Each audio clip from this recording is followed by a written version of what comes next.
Assalamualaikum warahmatullahi wabarakatuh. Kali ini kami akan membahas mengenai kasus tentang topik 2 Seminar Akuntansi Keuangan kelas A3.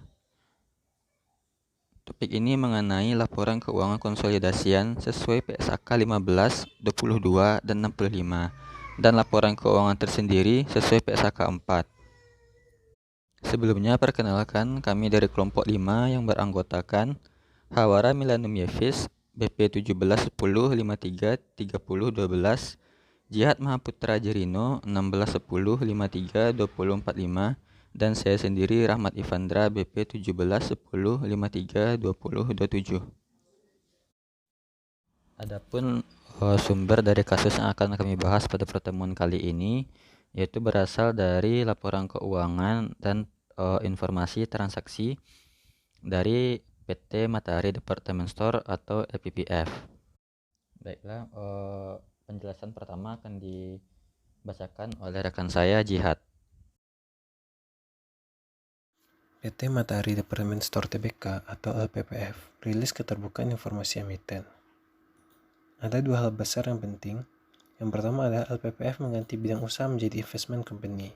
Yang kedua adalah emiten LPPF membeli saham PT Bank Nobu sebesar 549,46 miliar rupiah atau sebesar 16,4% kepemilikannya. Detail pembelian yang dilakukan PT Matahari ada pada laporan keuangan yang terlampir.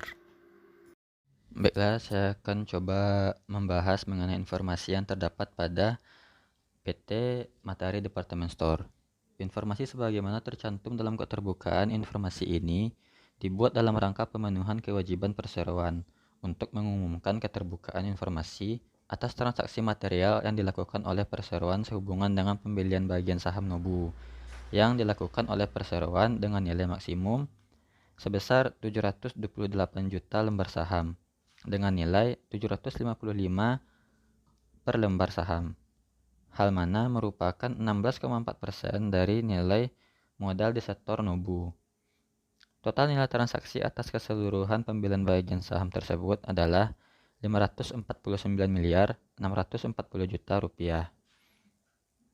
Sebagaimana tercantum dalam PJB, transaksi akan dilakukan dalam 3 tahap sebagai berikut.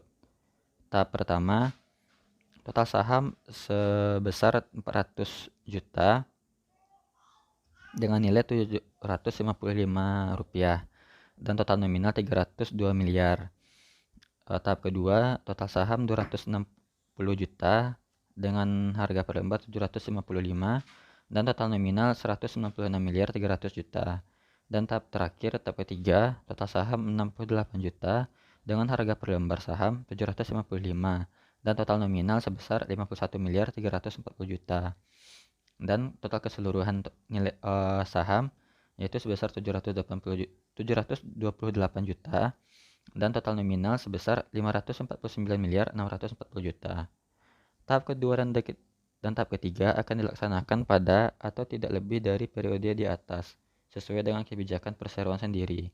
Semua tahapan adalah satu set transaksi di bawah transaksi yang diungkapkan dalam keterbukaan informasi ini. Penjelasan selanjutnya akan disampaikan oleh rekan saya Jihad.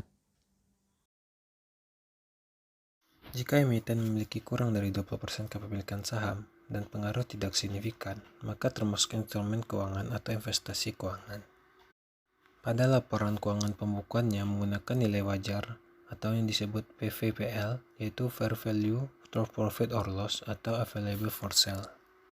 Jika emiten memiliki pengaruh signifikan, tapi kepemilikan sahamnya antara 20-50%, maka termasuk entitas asosiasi. Pengakuan menggunakan metode ekuitas. Jika pengendalian bersama, maka pengakuannya bisa menggunakan metode ekuitas atau bisa juga dengan konsolidasi proporsional. Yang terakhir, emiten memiliki lebih dari 50% saham, maka termasuk pengendali. Laporan keuangan anak konsolidasi dengan induk. Baiklah, saya akan mencoba melanjutkan penjelasan dari kasus ini. Karena kami memiliki 16,4% atau kurang dari 20%, seharusnya bukan entitas asosiasi, melainkan investasi pada perusahaan lain. Pembukuannya menggunakan metode nilai wajar atau fair value. Jika investasi emiten tersebut pada perusahaan yang listing, maka biasanya nilai wajarnya menggunakan harga pasar terakhir. Nubu akan masuk ke dalam investasi keuangan LPPF. Pembukanya menggunakan fair value profit or loss, dan selisih nilai wajar tiap periode akan masuk ke dalam laporan laba rugi. Tapi jika LPPF klaim punya seluruh signifikan terhadap Nubu, maka bisa saja Nubu menjadi entitas asosiasi LPPF dan pengakuannya bukan menggunakan fair value profit or loss, melainkan metode ekuitas. Baiklah, sekian penyampaian kasus dari materi kedua tentang laporan keuangan konsolidasian sesuai PSAK 15, 22, dan 65, dan laporan keuangan tersendiri sesuai PSAK 4 oleh kelompok kami. Lebih dan kurang atas menyampaikannya kami mohon maaf. Assalamualaikum warahmatullahi wabarakatuh.